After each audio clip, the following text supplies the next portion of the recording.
আহ, লাগছে তো, আমাকে ছাড়ো, কেউ দেখে ফেলবে। হ্যালো বন্ধুরা, আমি তোমাদের মেঘা দিদি। কেমন আছো তোমরা সবাই? আশা করি অনেক ভালোই আছো।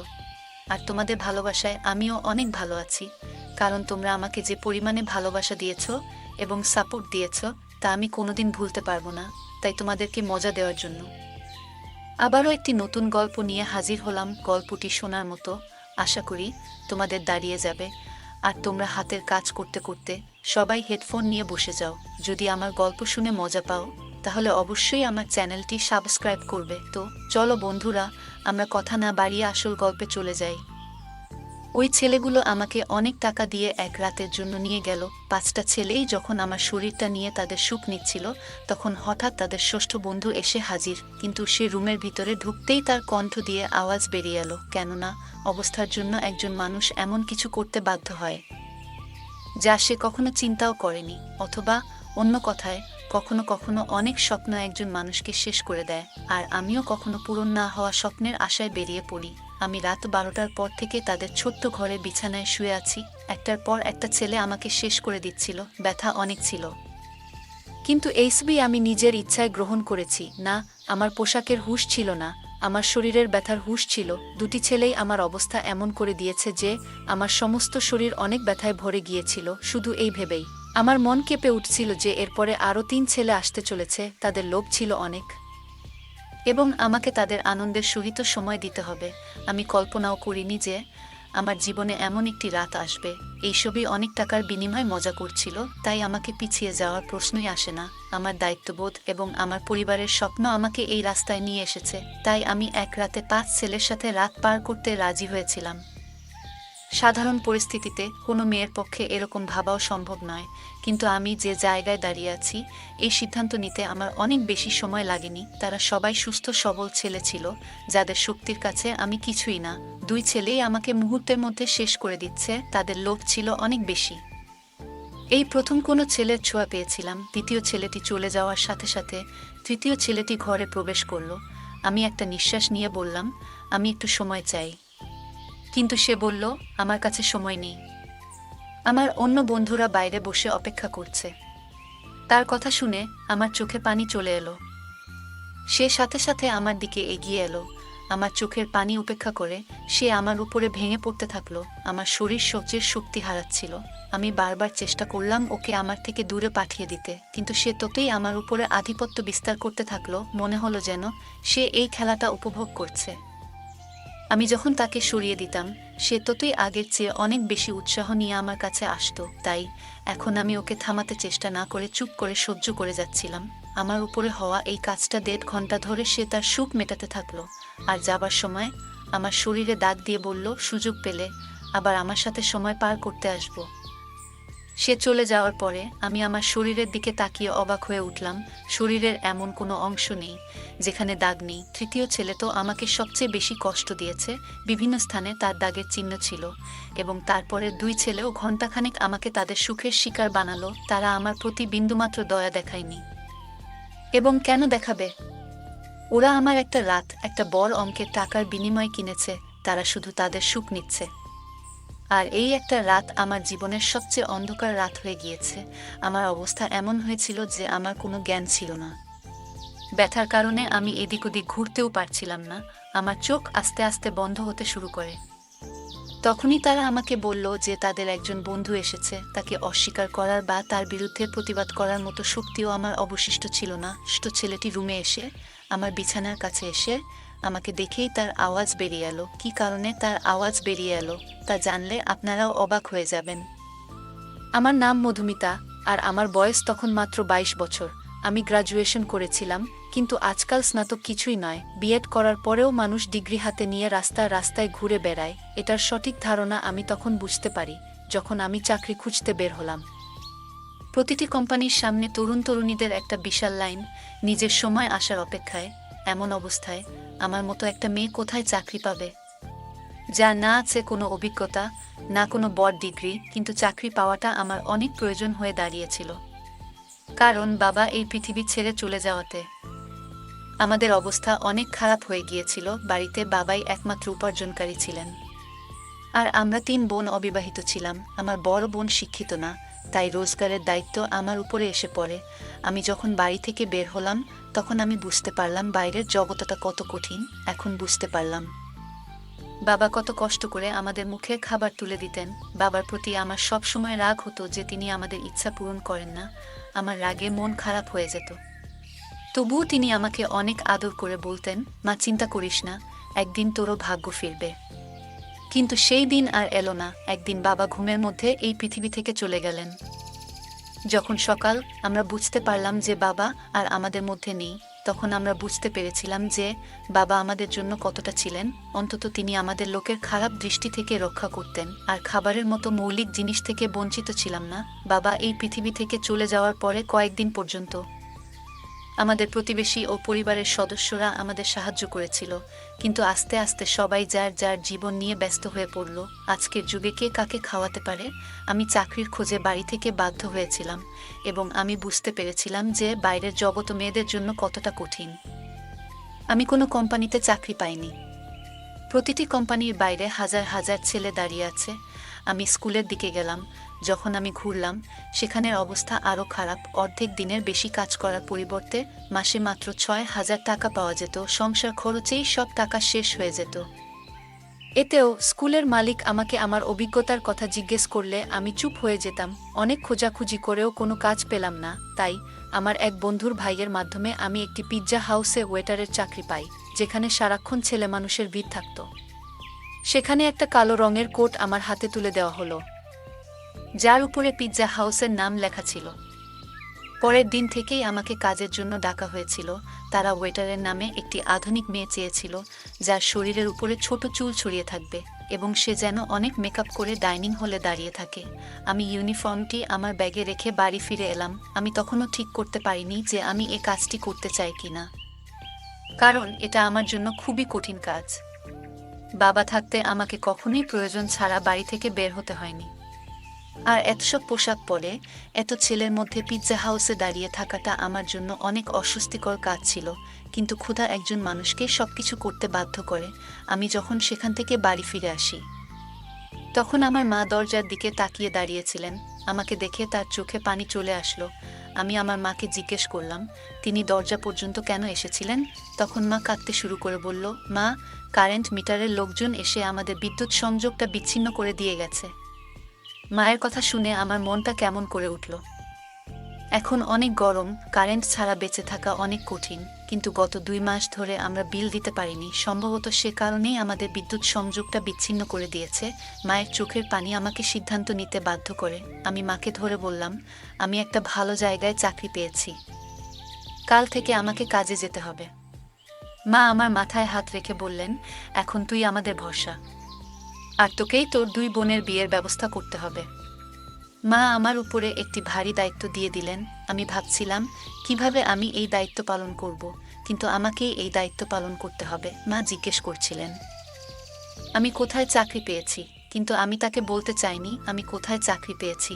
তাই আমি মাকে বললাম, আমি একটি বড় কোম্পানিতে একটি ভালো চাকরি পেয়েছি। আমার কাজের সময় ছিল বিকাল 3টা থেকে রাত 11টা পর্যন্ত। আমি অনেক কষ্টে মাকে এই কথাটা বলেছিলাম, আমার চাকরির সময় জেনে। তিনি অবাক হয়ে আমার দিকে তাকাতে থাকলেন। তিনি বললেন, এটা কোনো কোম্পানি যেখানে বিকেল 3টায় তোকে কাজে ডাকে? আমি মিথ্যা বলেছিলাম যে এটা একটা মাল্টিন্যাশনাল কোম্পানি, এখানে 24 ঘন্টা কাজ চলে। এই সময় আমাদের টাকার এত প্রয়োজন ছিল যে তিনি আমাকে প্রশ্ন করার পরিবর্তে আমাকে অনেক আশীর্বাদ করলেন। পরের দিন দুপুর 2টোর দিকে পিৎজা হাউসের জন্য বেরিয়ে পড়লাম। আমি কি জানতাম এখান থেকে আমার ভাগ্য আমাকে কোথায় নিয়ে যাবে। পিৎজা হাউসে আসার পর ইউনিফর্ম চেঞ্জ করছিলাম। ম্যানেজার আমাকে পিৎজা হাউসের দরজার কাছে দাঁড় করিয়ে বললেন, আজ তোমার প্রথম দিন, তাই তুমি আসা সবাইকে সম্মানের সাথে স্বাগত জানাবে। তারপরে আমার দিকে তাকিয়ে সে রেগে বলল, এটা কিরকম হলো? আগে তুমি তোমার মেকআপ করো। ম্যানেজারের কথা শুনে আমি টেনশনে পড়ে গেলাম, কারণ আমার মেকআপ ছিল না। সেখানে উপস্থিত আরেকটি মেয়ে তার মেকআপ নিয়ে আমাকে দ্রুত মেকআপ করে দিল। তারপরে আমি যখন আয়নায় নিজেকে দেখলাম, আমি অবাক হয়ে গেলাম। আমি জানতাম না যে আমি এত সুন্দর। আমার শরীরের রং সাদা, কিন্তু একটু মেকআপ করার পর আমি অনেক উজ্জ্বল হয়ে উঠলাম। আয়নায় নিজেকে দেখছিলাম, তখন মেয়েটি বলতে শুরু করল যে এই লোকগুলো তোমাকে শুধু তোমার সৌন্দর্যের জন্য এখানে রেখেছে, নইলে কাজ করার জন্য তো অনেক লোক আছে। আমি জানলাম যে আমি আমার যোগ্যতার জন্য নয়, আমার সৌন্দর্যের কারণে এই কাজটি পেয়েছি। কাজের প্রথম দিনটি আমার জন্য অনেক কষ্টের ছিল। আমি বিকাল ৩টা থেকে দরজায় দাঁড়িয়ে আছি, এখানে আসা ছেলে মেয়েদের স্বাগত জানাচ্ছি। মহিলাদের সংখ্যা অনেক কম, বেশিরভাগ ছেলেরাই আসছিলেন। শেষের দিকে আমার পায়ে অনেক ব্যথা ছিল। তারপরেও বাসে করে রাত 12টার দিকে বাড়িতে পৌঁছালাম। মা জেগে আমার জন্য অপেক্ষা করছিলেন। আমি মায়ের সাথে বসে খাবার খেয়ে তাড়াতাড়ি বিছানায় শুয়ে পড়লাম। আমি বাবাকে অনেক মিস করছি। বাবা আমার বেশিরভাগ দুঃখ সামলাতেন, তবুও আমি সবসময় তার সাথে এটা সেটা নিয়ে রাগ করতাম। আমি পায়ের ব্যথায় অনেক কষ্ট করতে করতে বুঝতেই পারিনি কখন ঘুমিয়ে পড়েছি। পরের দিন আবার দুপুর 2টোর দিকে বাসা থেকে বের হলাম। আজ আমাকে দরজার কাছে দাঁড় করিয়ে না রেখে অর্ডার নেওয়ার জন্য কাজটি দেওয়া হয়েছিল। এই কাজটা আমার কাছে কিছুটা সহজ মনে হয়েছিল, কিন্তু কিছু সময় পরে বুঝেছিলাম এই কাজটা মোটেও সহজ নয়। আমি যার কাছে অর্ডার নিতে যেতাম, প্রায়ই ছেলেরা আমার মাথা থেকে পা পর্যন্ত তাকিয়ে হাসত, এবং জবাবে আমাকেও হাসতে হতো, কারণ এটাই আমার কাজের নিয়ম। তারা ইচ্ছাকৃতভাবে অর্ডার দিতে অনেক সময় নিত। মাঝে মাঝে অর্ডার দেওয়ার সময় আমার এত কাছে আসতো যে আমার নিঃশ্বাস বন্ধ হয়ে যেত। এখন আমি ভালোই বুঝতে পারছি যে এই পিৎজা হাউসটি ওয়েটারের কারণেই চলত। এখানে আসা বেশিরভাগ ছেলেই আসতো শুধুমাত্র মেয়েদের জন্য। দিনগুলো এভাবেই চলে যাচ্ছিল, এবং আমি এখানে কাজ শুরু করার 1 মাস হয়ে গেল। সেই 1 মাসে অনেক কিছু ঘটে যা আমার জন্য অনেক অদ্ভুত ছিল। ছেলেদের অর্ডার দেওয়ার অজুহাতের কাছে আসা এবং ডবল মিনিংযুক্ত শব্দ ব্যবহার করা। কিন্তু এই চাকরির সবচেয়ে ভালো জিনিস হলো, বেতন ছাড়াও এই 1 মাসে অনেক টিপের টাকা জোগাড় হয়েছিল। সেই টাকা আমি বিদ্যুতের বিল দিতে ব্যবহার করি। আস্তে আস্তে পিৎজা হাউসের বেশে খারাপ হয়ে পড়ি। প্রতিদিন সন্ধ্যায় 5 জন ছেলে পিৎজা খেতে এসে কোনার টেবিলে বসত। সেই টেবিলটা ছিল আমার ভাগে। আমি প্রতিদিন তাদের কাছে অর্ডার নিতে যেতাম। তারা 5 জনই 24 বছর থেকে 35 বছরের ছেলে, যারা আমার দিকে গভীরভাবে তাকাতো। আজও যখন আমি তাদের কাছে অর্ডার নিতে গেলাম, তাদের একজন জিজ্ঞেস করে, তুমি এখানে বাধ্য হয়ে কাজ করো, তাই না? আমি হ্যাঁ বলে দিলাম। সে সাথে সাথে তার কার্ডটি বের করে আমার সামনে রেখে বলল, তোমাকে অনেক ভদ্র মেয়ে বলে মনে হচ্ছে। যদি তোমার কোনো সাহায্যের প্রয়োজন হয়, তবে দয়া করে আমাকে মনে রেখো। আমি কিছু না ভেবেই কার্ডটি নিয়ে আমার কোটের পকেটে রাখলাম। আমি যখন কার্ডটি নিলাম, সে হাসল। তারপরে এই চলতে থাকলো প্রতিদিন। আমি তাদের অর্ডার নিতে যেতাম, তাদের একজন আমাকে প্রশ্ন করত। এইভাবে প্রতিদিনের কথা বলার কারণে আমাদের মধ্যে কিছুটা বন্ধুত্বপূর্ণ সম্পর্ক তৈরি হয়। দ্বিতীয় মাসও দেখতে দেখতে পার হয়ে গেল। তারপরে একদিন মা আমাকে বললেন যে তোর বড় দিদির খুব ভালো একটা সম্বন্ধ এসেছে, আর তারা তাড়াতাড়ি বিয়ে করাতে চায়। মায়ের কথা শুনে আমি অনেক টেনশনে পড়ে গেলাম, কারণ সবে মাত্র আমি বাড়ির খরচ বহন করেছি। বিয়ের দায়িত্বের কথা ভাবতেও পারিনি। মা বলতে শুরু করেন, তোর কোম্পানি থেকে লোন নিয়ে অনেক বড় কোম্পানি, লাখ টাকা লোন পেলেও তোর দিদির বিয়ে ভালোভাবে হয়ে যাবে। আমার বড় দিদি 24 বছর বয়সী, এবং মা তাকে নিয়ে অনেক টেনশনে ছিলেন। এখন আমি কিভাবে মাকে বলবো যে আমি পিৎজা হাউসে ছোট একটা চাকরি করি? আমি কিভাবে লাখ টাকা জোগাড় করব? তাই আমি মায়ের কথার কোনো রিপ্লাই দেইনি, কিন্তু মায়ের চোখে আসার আলো স্পষ্ট দেখতে পাচ্ছিলাম। আমার মা নিশ্চিত ছিলেন যে আমি কোম্পানি থেকে লোন পাব। আর আমি ভাবছিলাম আমার মিথ্যা আমাকে কিভাবে ফাঁসিয়ে দিয়েছে। পরের দিন আমি কাজের সময় সারাক্ষণ টেনশনে ছিলাম, যেটি আমার সাথে কাজ করা মেয়েটি লক্ষ্য করেছিল। সে আমাকে বলল, মধুমিতা, তোমার অনেক মন খারাপ মনে হচ্ছে।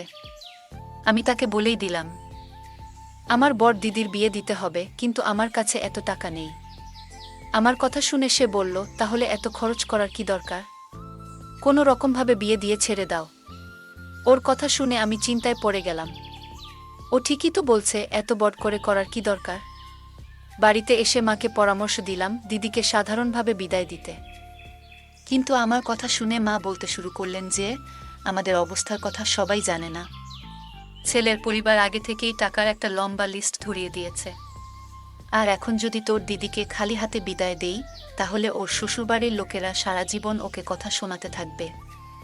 মায়ের কথা শুনে আমি রেগে গিয়ে বললাম, দিদির এমন জায়গায় বিয়ে দেওয়ার কি দরকার? আমার কথা শুনে তিনি রেগে গিয়ে বললেন, অনেক কষ্টে একটা ভালো সম্বন্ধ এসেছে, তাতেও তুই দোষ খুঁজছিস। আজ যদি তোর বাবা বেঁচে থাকতেন, তাহলে এসব নিয়ে আমাকে ভাবতে হতো না। যে কোনো উপায়ে তিনি মেয়ের বিয়ের টাকা জোগাড় করতেন। মায়ের চোখে পানি দেখে আমার মনে অনেক কষ্ট হলো। তিনি তো ঠিকই বলেছেন, বাবা বেঁচে থাকলে কোনো না কোনোভাবে টাকা জোগাড় করতেন। আমি মাকে ধরে কথা দিলাম যে আমি তাড়াতাড়ি টাকার ব্যবস্থা করে দেব। আমি নিজেও জানতাম না এত টাকা কোথায় পাবো। আমি বাবার ছায়া, সত্যিই সন্তানের জন্য বড় আশীর্বাদ। তারা নিজের জীবনের ঝুঁকি নিয়েও সন্তানকে জীবনের সব সুখ দেয়। আমার পক্ষে বাবার জায়গাটা নেওয়া অনেক কঠিন ছিল। এইভাবে টেনশনে দিনগুলো পার হয়ে যাচ্ছিল। পিৎজা হাউসের ম্যানেজারের সাথে টাকার কথা বলেছিলাম, কিন্তু আমার কথা শুনে তিনি এমনভাবে আমার দিকে তাকালেন যে আমি নিজেই মাটিতে পড়ে যেতে চাইলাম। ওই ছেলেগুলো প্রতিদিন পিৎজা খেতে আসতো। আমি ওদের অর্ডার নিতে সেখানে গেলে ওদের একজন জিজ্ঞেস করল, কি ব্যাপার, আজ তোমাকে অনেক বিষণ্ণ দেখাচ্ছে চিকেন। জানি না, তার কথা শুনে আমার চোখে পানি চলে এলো। সে বারবার বলতে থাকলো আমার সমস্যা তাকে জানাতে। না চাইলেও আমি তাকে আমার সমস্যার কথাটা বললাম, কারণ আমিও এমন একজনকে খুঁজছিলাম যার সাথে আমি আমার অনুভূতি এবং কষ্ট শেয়ার করতে পারি। আমার কথা শুনে তার মুখে হাসি ফুটে উঠল এবং বলল, তুমি এত ছোট একটা ব্যাপারের জন্য মন খারাপ করেছো কেন? আমরা তোমাকে আমাদের কার্ড কি জন্য দিয়েছিলাম? যাতে কোনো সমস্যা হলে তুমি আমাদের মনে রাখতে পারো। আমি অবাক চোখে তাকিয়ে রইলাম। আমি কল্পনাও করতে পারিনি যে ওই 5 অপরিচিত ছেলে আমাকে টাকা দিতে পারে। কিন্তু তারা 5 জনই সাথে সাথে আমাকে লাখ টাকা অফার করল। আমি তাদের দিকে তাকিয়ে রইলাম। সে বলল যে 20,000 টাকা দেওয়া আমাদের জন্য কোনো ব্যাপার না, তবে আমাকেও তাদের জন্য কিছু কাজ করতে হবে। তাদের কথা শুনে আমি অনেক সময় ধরে চেষ্টা করেও বুঝতে পারলাম না আমি ওদের কি কাজ করতে পারি। তারপরে আমি অবাক হয়ে গেলাম এবং বললাম, আমি একটা বড় পরিবারের মেয়ে নয়, আমি কোনো খারাপ কাজ করতে পারবো না। তারা হেসে বলল, আমরা শুধু প্রস্তাব দিয়েছি, অ্যাকসেপ্ট করা বা না করা তোমার ইচ্ছে। কিন্তু আজকের সময় নিজের হলেও কেউ তোমাকে 1 লাখ টাকা দেবে না। কথা তো তাদেরও ঠিক, কিন্তু আমি আমার সব হারিয়ে লাখ টাকা পেতে চাইনি। তাই আমি তাদের নাম করে দিলাম। যখন বাড়ি ফিরলাম তখনও মা ও দিদি আমার জন্য অপেক্ষা করে বসেছিলেন। মা জানান, দিদির শ্বশুরবাড়ির লোকজন 1 মাস পর বিয়ের কথা বলছে এবং তারা তাদের ছোট ছেলের জন্য দিদির পাশাপাশি মেজ দিদিকেও তাদের বাড়ির বুক করতে চায়। এতে 1 খরচে 2 বিয়ে হয়ে যাবে। মেজ দিদির সম্বন্ধের কথা শুনে খুশি হয়েছিলাম, কিন্তু 1 মাসের কথা শুনে আমার জীবন শেষ হয়ে যাচ্ছিল। টাকা কোনো খবর নেই, আর মা আশায় রয়েছেন। আমি একবার দিদির মুখের দিকে তাকালাম। অনেকদিন পরে সেখানে খুশির আভা দেখতে পেলাম। আমি আমার দিদির শ্বশুরবাড়ির লোকেদের সাথেও দেখা করেছি। সত্যিই তারা অনেক ভালো মানুষ, কিন্তু আজকের সময় টাকা ছাড়া কে মেয়ে বিদায় করে? তারাও এই সমাজেই বাস করে। আমি চিরকাল আমার বোনেদের সুখ দেখতে চেয়েছিলাম। আমি মাকে বললাম, তুমি বিয়ের সবকিছু ঠিক করো, টাকার ব্যবস্থা হয়ে যাবে। আমার কথা শুনে ঘরে খুশির জোয়ার বইল, কিন্তু তারা জানত না তাদের এই খুশি আমার সম্মানের বিনিময়ে মিলেছে। পরের দিন আমি সেই 5 ছেলের কথায় রাজি হয়ে যাই। তারা হেসে বলল, আমরা জানতাম তুমি রাজি হবে। তারা 5 জনই প্রস্তাব দিল, তারা আমাকে 1 রাতের জন্য তাদের সাথে নিয়ে যাবে। আমি আমার মাকে বললাম যে বছর শেষ হওয়ার কারণে কোম্পানিতে অনেক কাজ আছে, তাই আমাকে কোম্পানিতে 1 রাত থাকতে হবে। আর কোম্পানি আমার লোন পাস করেছে, তাই আমাকে তাদের কথা মানতে হয়েছে। লোন পাস হওয়ার কথা শুনে মা এত খুশি হয়েছিলেন যে তিনি আমাকে রাতে থাকার অনুমতিও দিয়ে দেন। আর আমি পিৎজা হাউস থেকে ছুটির পরে ওই 5 ছেলের সাথে চলে গেলাম। তারা আমার সম্মান নষ্ট করে। যখন ষষ্ঠ ছেলেটি ভিতরে আসে, আমাকে দেখে তার আওয়াজ বেরিয়ে গেল, কারণ সব বিছানা ময়লা হয়ে নষ্ট হয়ে গেছিল এবং আমি জীবনের শেষ নিঃশ্বাস নিচ্ছিলাম। সে সাথে সাথে আমাকে গাড়িতে নিয়ে একটি ছোট হাসপাতালে নিয়ে আসে। সেখানে ডাক্তার তার পরিচিত কেউ ছিল। কয়েক ঘন্টা আইসিইউতে থাকার পরে আমার অবস্থা কিছুটা ভালো হলো, কিন্তু আমার শরীর আমার সম্মান সাক্ষ্য দিচ্ছিল। সেই ছেলেটিও সেই 5 জনের বন্ধু ছিল, কিন্তু তার মধ্যে কিছুটা মানবতা ছিল এবং আমার প্রতি তার দয়া হয়েছিল। নইলে হয়তো আমি ওই বিছানাতেই শেষ হয়ে যেতাম। আমি আমার মাকে ফোন করে বলেছিলাম যে আমাকে কোম্পানি থেকে ছাড়েনি। ছেলেটি নিজেই হাসপাতালের সব খরচ বহন করেছিল এবং তার বন্ধুদের কাছ থেকে 1 লক্ষ টাকা নিয়ে আমাকে দিয়েছিল। ওই 5 জন অনেক বড় লোক, বিজনেসম্যান বাবার ছেলে ছিল, যারা চাইলে আমার সম্মান নষ্ট না করেও সাহায্য করতে পারত। আমি সুস্থ হওয়ার পরে আমাকে হাসপাতাল থেকে ছেড়ে দেওয়া হয় এবং টাকা আমার হাতে আসে, কিন্তু এখন কিছুই আগের মতো ছিল না। ছেলেটি আমাকে তার কারখানায় চাকরির প্রস্তাব দিয়েছিল এবং আমাকে বলেছিল যে আমি সেখানে সম্মানের সাথে কাজ করতে পারবো। আজ আমার 2 বোনের বিয়ে হয়ে গেছে এবং আমি ওই ছেলেটির কারখানায় কাজ করছি। একটা কথা আমি ভালোভাবে বুঝতে পেরেছি যে বর্তমান সময়ে বিনা স্বার্থে সাহায্যকারীর সংখ্যা হাতে গোনা কয়েকজন আছে। কাজ করা মেয়েদের প্রতি সর্বদা সম্মানের চোখে তাকান, কারণ তারা অনেক অসহায় হয়ে ঘর থেকে বের হয়। এমনকি তারা খারাপ পোশাক পরে পিৎজা হাউসের দরজায় দাঁড়িয়ে থাকতেও দ্বিধাবোধ করে না। বন্ধুরা, গল্পটি আপনাদের কেমন মনে হলো তা কমেন্টের মাধ্যমে জানাবেন।